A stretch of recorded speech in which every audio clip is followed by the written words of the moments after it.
Oompaville is a bad interviewer. It should have been Coffeezilla. Coffeezilla. Alright, stop. Let's take a step back. A couple of days ago, MrBeast decided to do an interview with Oompaville. I already discussed the details on another video, making you aware what kind of PR tactics he was implementing. Go watch that, but I'm warning you, some details in this video could make you mad. I don't want to ruin your day, so click off the video if you're easily disturbed. Let's start. Oompaville is not a bad interviewer. He is a softball interviewer. Could he have gone harder on Mr. Breast? Absolutely. He didn't put MrBeast through the ringer. Oompa didn't start asking questions about this shady crypto stuff until the end of the video. MrBeast claimed that the crypto wallet that was linking him with all the online crimes he so-called committed is a fund. It's operated by a team and not by him individually. Notice how he always says we in the interview, never I. We bought crypto. My team did that. I told you, it would be crazy for a CEO of one of the biggest media companies to not be PR trained. How are we so sure that the crypto wallet that committed the crimes is his? Well, see, there is a beautiful site that talks about the MrBeast investigation. We see a complex tree that links all of the MrBeast activity to his crypto wallet. And again, how do we know if it's his wallet? Well, he confirmed it in a tweet when buying CryptoPunks. Moreover, in several projects which MrBeast has been associated with, such as Superfarm, ERN, Refinable, etc., has sent their allocations to his wallet. I want to address some more inconsistencies. On the follow-up on the MrBeast interview, Oompaville asked about Jimmy's involvement with CryptoPunks and V-Friends. Obviously, Jimmy said that he didn't control that aspect. He wasn't the one that bought them. However, on Logan Paul's podcast, he said something different. I'll show you the two clips. Podcast with Logan Paul about CryptoPunks. You talk about a call you had with Mr. Gary, where you claim to have bought and or sold CryptoPunks, but then later decided to roll the money into VFriends. And this is all like video, obviously.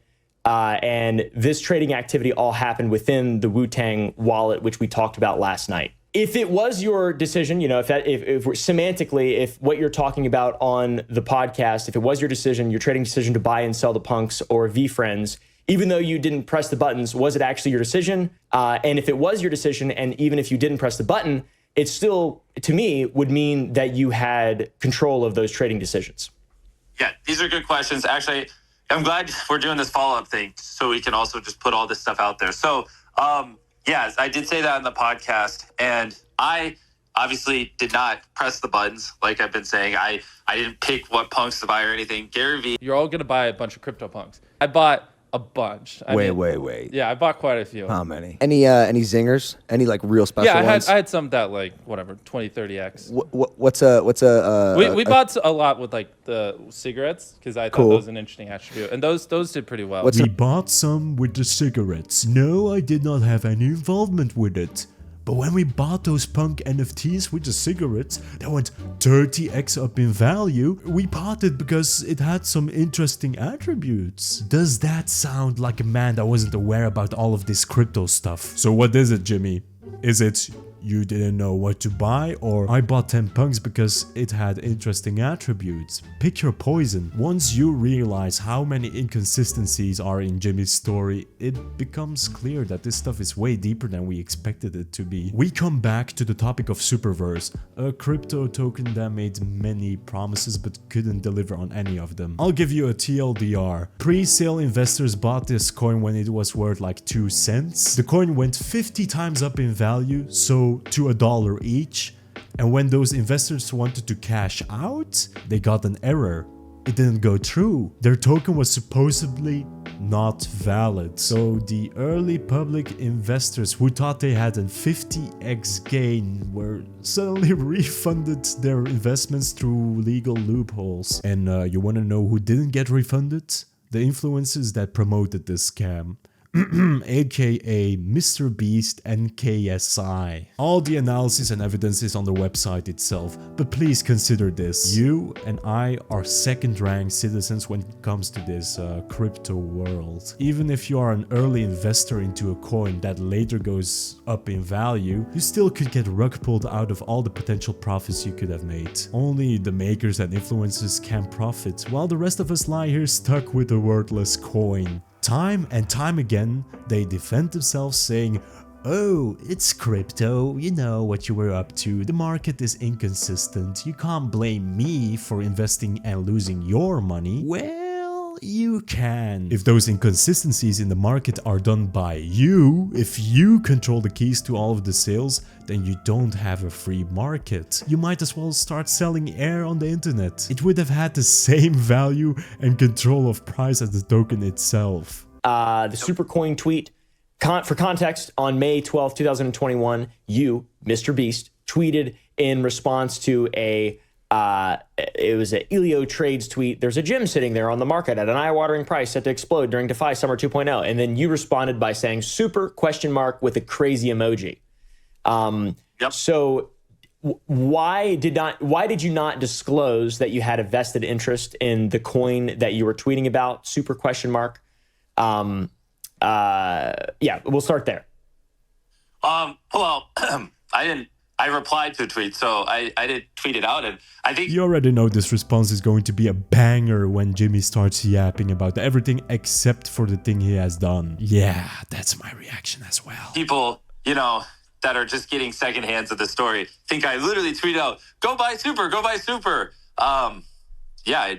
The fund did hold some super. He's trying his hardest to not respond to the question, but something that is vaguely related to it. It's a shame that Oompaville didn't go further on it, didn't question any of Jimmy's statement. It's like having no spine. Mind you, some of these questions about crypto were written by CoffeeZilla. It would have been more logical for CoffeeZilla to ask those questions in an interview. But we know that MrBeast wouldn't dare to have an interview with a real journalist. No hate towards Oompaville, but you weren't cut to interview a high-profile guy like Jimmy yet. It's like asking a guy that likes to edit skate videos in his free time to start editing Hollywood Marvel movies. It's insane. MrBeast did that deliberately. He wanted someone with little experience so he could have an easier time being questioned. Someone that isn't known to ask tough questions or go through with follow-up questions. Now, MrBeast has an official response to the drama. He doesn't need to bring out another response to the allegations, even though he said a whole lot of nothing during that interview. So there's that. MrBeast got away with it. We were focused on Soggy Cereal and Dogpack. Dogpack being the creator that made a hit piece on Jimmy, and Soggy Cereal, the creator that quote-unquote debunked everything about the hit piece on Jimmy. Between you and me, I call bullshit on both of them. I personally think Soggy Cereal was hired by the MrBeast crew. I call him potentially an insider. Why? Well, he was the only one that could interview the team of MrBeast. No one else, not even CoffeeZilla. He is a commentary channel.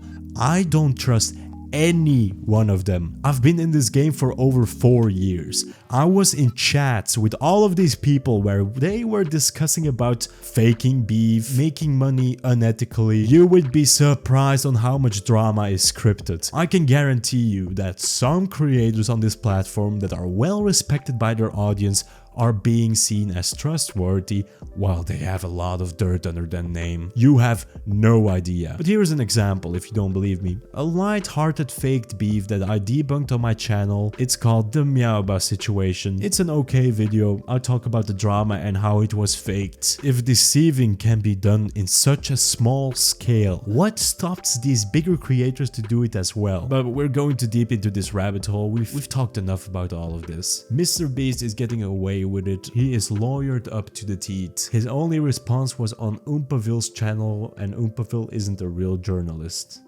It's all calculated. MrBeast has obviously a big team behind him that's trying to minimize the damages. The only thing we can do is wait and see. But that's all the time we got for today. Thank you so much for watching. Like, subscribe, you know the drill, and see you in the next one. Goodbye.